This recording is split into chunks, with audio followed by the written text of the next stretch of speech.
Greetings, and welcome to another episode with the Mega Mac Hat. Today, I'm continuing my little side project in which I do stuff involving unusual and weird games that come in out of Japan and the, well, Land of the Rising Sun as it were, but mostly what we're dealing with here is stuff that is either requires import or is very limited release. And as you can see today, we're dealing with something a little bit odd. Specifically, we're dealing with JoJo's Bizarre Adventure All-Star Battle.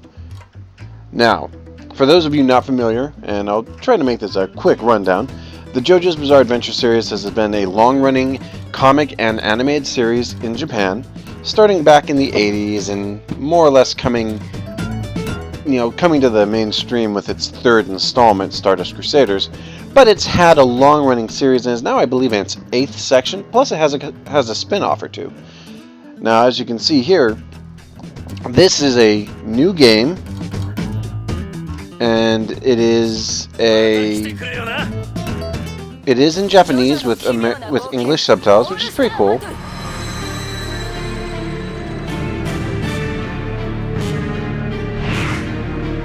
Yeah, we'll get to the campaign later. I'm not interested. What we're going to be doing here is I'm going to be doing the story mode, all of it. Now, I admittedly have only seen up to about the 4th section, and even then I've only ever read up to that part, so I don't know anything beyond that. I am familiar with the 1st, 2nd, 3rd, and part of the 4th, but after that I sort of lost track of the series. So, and I have played this game, but only in Japanese, and only, with the Japanese subtitles because they didn't release it in English at the time. So this is going to be a bit of a new experience for me. On the plus side, I do know the game's mechanics and controls. Plus, I'm playing it with my new and totally awesome little fight pad that I have, so we'll see if we can't get this to work. And for those of you wondering, yes, get ready to embrace the weirdness, because this crap be crazy, yo. But we'll start off with the ever awesome Phantom Blood. So that's what the gold is for, and that's what the secret missions do. I gotcha. Alright, so we're going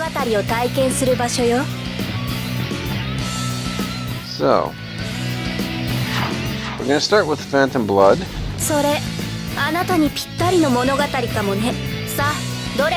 Zappelli the Eccentric. Now, this is going to be, we're going to have some fights that take place inside the... Use a blank special, land a blank skill, yada. Pay 2 things. Yes, fine. I've got plenty of gold to go around. Shut up. This game does use microtransactions to a limited extent, but it's not really as bad as some other games would be. And it's actually very reasonable, and they've actually even patched it and updated it to make it even better. So, that's good. Now, we are going to be doing the first mission here. Come back safe. Yes. Now here's the story. And it does begin with the 19th century Jonathan Joestar, a wealthy English nobleman. In order to stop Dio, a former friend who has now been turned into a vampire by the mystical stone mask, he dives into battle inside his family mansion, which is on fire. And he did manage to beat Dio, but not all is well. So first, it's Zappelli the Eccentric.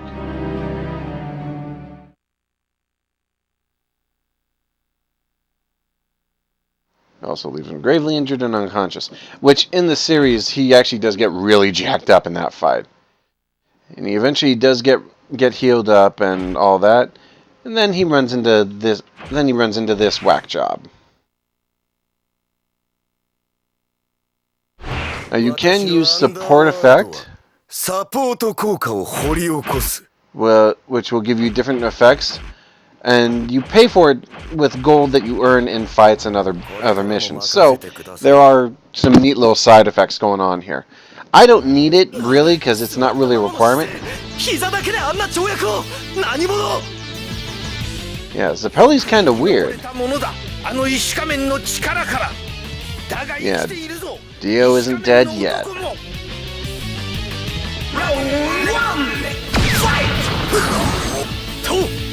Now, here's your basics. Light, you got 3 attacks. Light, heavy, and then a medium. And they can be chained together for different combos along with different special moves. You've got your standard quarter circle, shuriken, hurricane kick variants, and each character plays massively differently. They all have their own unique abilities, like Jonathan here has the ability to regenerate his health automatically, as well as enhance and amplify his own abilities.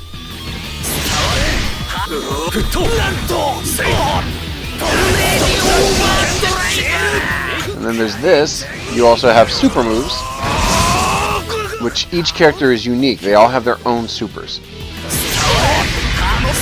And as a certain point, you also, if you take enough damage, get a boost that doubles or even can massively amplify your fighting abilities and gives you a huge increase in your power.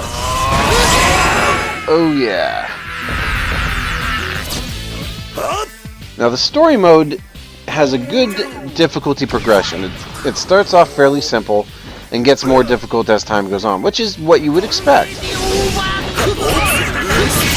The only real complaint I've ever had about the story mode was that the hidden missions were always difficult to discern because, couldn't read Japanese. With the English version, that's almost completely dealt with. And now the game is even more fun to play. It's notable that the only real downside I had with this game was its limited roster, but you unlock a lot more characters as time goes on, so it really does open up as time expands. It also could use some more background levels, but what they have are very well done and also interactive. For example, if you do a finisher during a specific level in a specific position. Oh, here we go.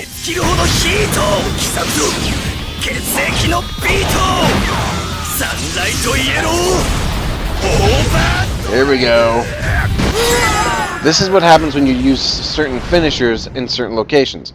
You get dramatic finish, which every level has one too, which is awesome. They all look great and they all have really nice designs on them. So it all looks very cool and has a neat effect to it.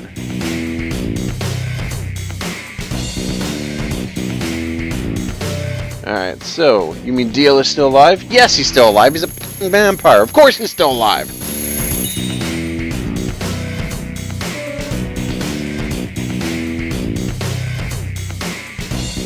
Alright, so we got gold. I got tons of gold. Next up, blah blah blah. Is Dio still alive? Of course Dio's still alive. Go to next episode. Yes. Interestingly enough, in the Japanese version, some of the stuff was still in English because the characters themselves would speak in English, or English as it were, when necessary. So, yeah. So the mysterious dude is Sapele, and Dio, the man he thought to be defeated, is still alive. Indeed. Sapele offers to teach you how to use the Haman skill, which it more or less is like a energy manipulation ability that specifically can allow you to manipulate energy into different forms. Certain characters have it, certain characters do not.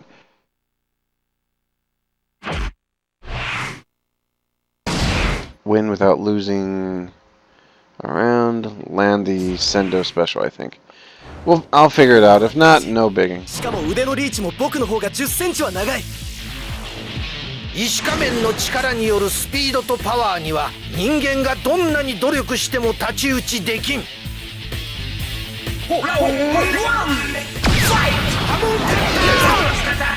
Yeah, now Sapele is a weird character, but he's a very effective fighter. As long as you understand how to use him, he can be very powerful.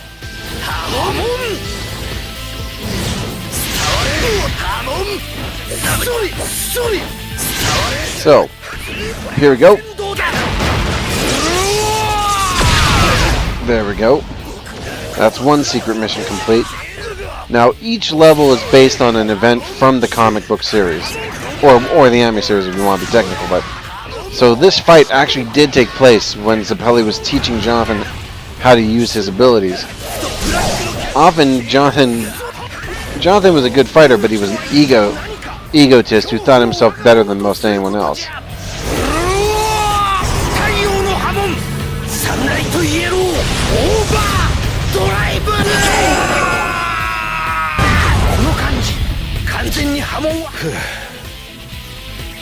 Yeah. So anyway, I often used to joke that the series is like what a Japanese person would think of American culture throughout the ages, or British culture, depending upon the time frame. Because Jonathan is definitely supposed to be British, yet looking at him, he much more resembles an American of like the early era of like expansionism. Aside from the clothing, I should say. Zeppeli definitely comes off as French. Although, admittedly, I don't think I've ever heard the name Zeppeli in France.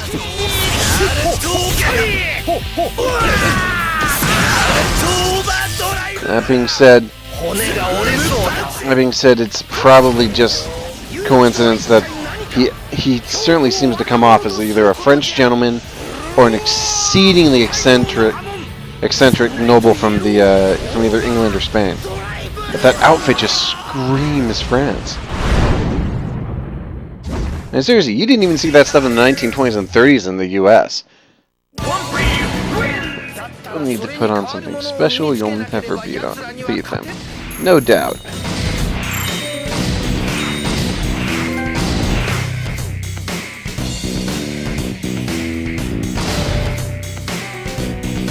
Yeah, he's also an alcoholic because he drinks wine constantly. Perhaps another nod to his being French.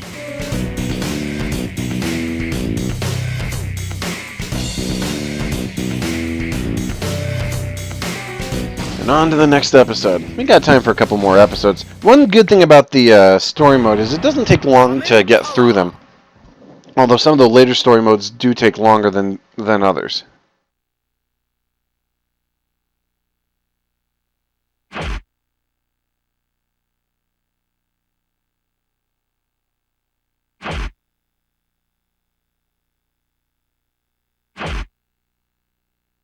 Alright, so basically what's happening here is Jonathan gets trained up, they go look for Dio. Dio's apparently killed an entire town and drank all their blood to recover from his own injuries.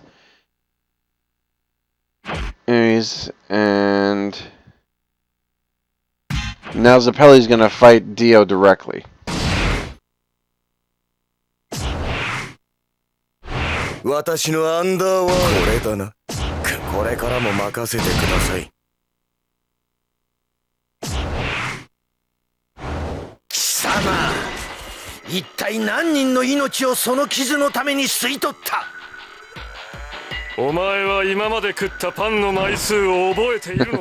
I love Dio. He's one of the coolest villains I think I've ever seen.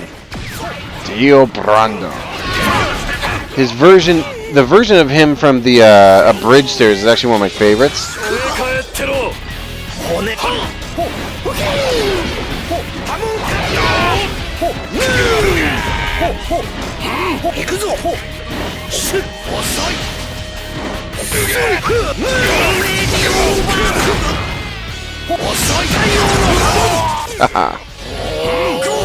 Now let's see if I can get him with my ultimate finisher.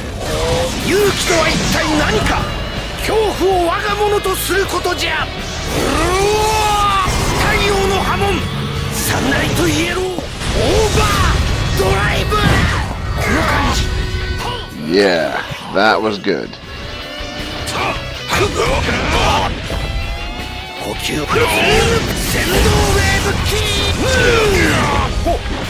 Alright, so we're gonna try and wipe out. Uh-oh. Ow! Yeah, laser in my face. That's actually one of Dio's earlier known moves, is he somehow shoots like a massive like blast of blood right out of his own eyes. That somehow does not hurt him, but hurts you like nobody's business. Oh yeah.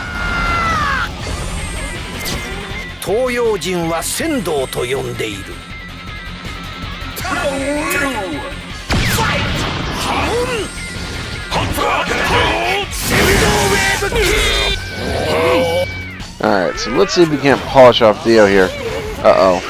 Yep, Dio just turned the tables on me. In truth, Dio in this form is not all that difficult, but he can be if you utilize him properly, because he's very powerful. It's just the computer doesn't use him properly.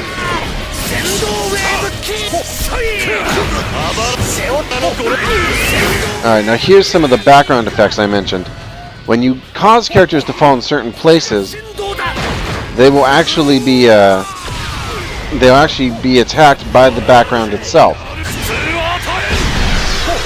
Like this. See, he got out of the way. But if he'd stayed in that position, he'd have actually been hit by the by that chandelier when it fell and took massive damage. Stage features are very, very limited, but they can do a lot of damage if you can get your opponent into them. So they're a neat little trick to use in fighting. Now in the actual animated series, Dio gets punted off of the building and falls and gets massively impaled on a spike or a statue or something. I don't remember exactly what it was, but something big and pointy that really, punctures half his body. So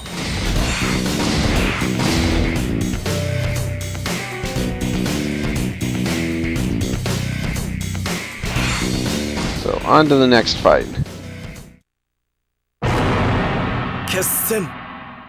Final episode, Blood Feud.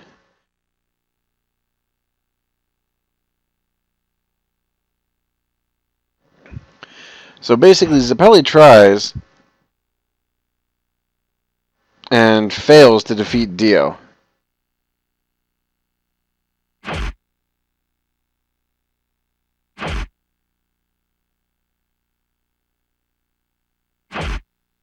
So basically, Jonathan defeats some backup fighters.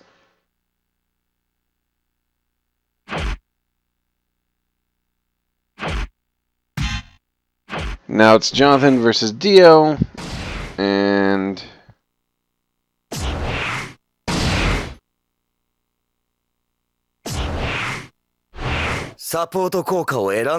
alright. So if I want to, I can use one of these support effects to give myself an advantage.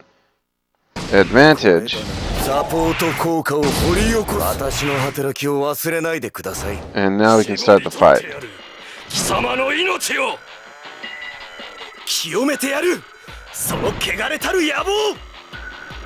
Now you will notice, no doubt, and you probably have by this point, just how unique and styled the visuals on this are. It's using a unique shader system to try and match the art style that was prevalent in the comics, and it does a good job in all honesty. I will admit that there's some limits to it, but it still looks really cool. Oh, and there he goes with...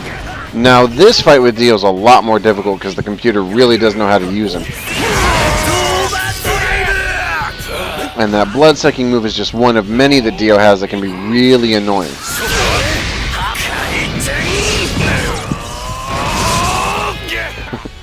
Alright, so let's see... Oh, dang. Freaking turn the tide on me, will you? Alright. Uh-oh. Oh, tried to pull that fancy stuff on me, would you? Not gonna happen.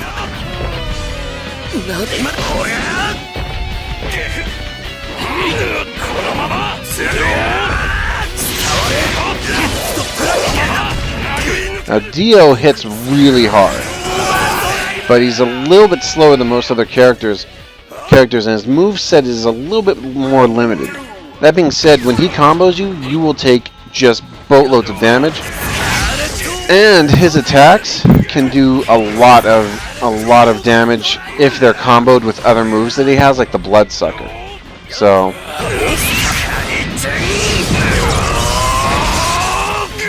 yeah, Dio can be a real pain in the butt if you're fighting against him, provided that he's played correctly.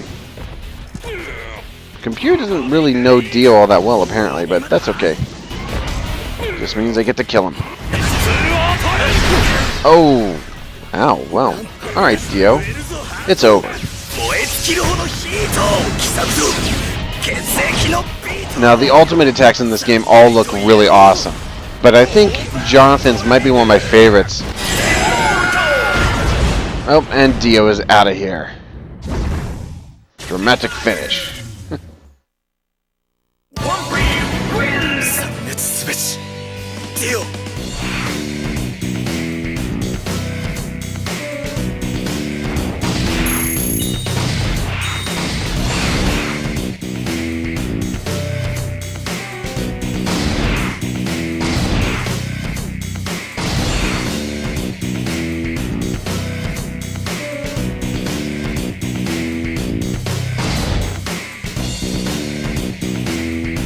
Alright, so that's that, and that's the first part of it, Phantom Blood. When we come back for part 2, we will continue with the next set. The human falls in a ravine, meets his demise, or so it seems with Dio, now just a disembodied head, still lives on. Jonathan marries his wife, they're on their honeymoon, Dio attacks the ship, and tries to steal Jonathan's body. And so Jonathan goes down fighting Dio.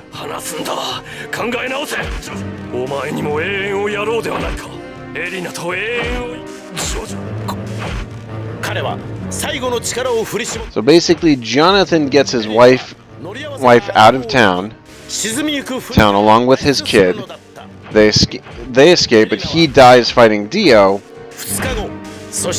And Dio sort of just disappears altogether for the next part, but he'll be back. Don't worry about that.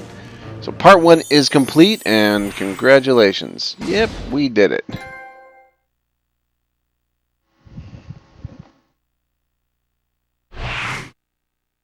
Alright, so go to part select. And next time we'll do part 2, which is battle tendency. Then there's also Stardust Crusaders, Diamond Unbreakable, Vento Ario, Stone Ocean, and then there's also Steel Ball Run, which is supposedly, it's sort of like an offshoot, but it's still considered part of the series. So, anyway, next time, part 2, Battle Tendency. This is the Mega Mac Cat, and I will see you all next time.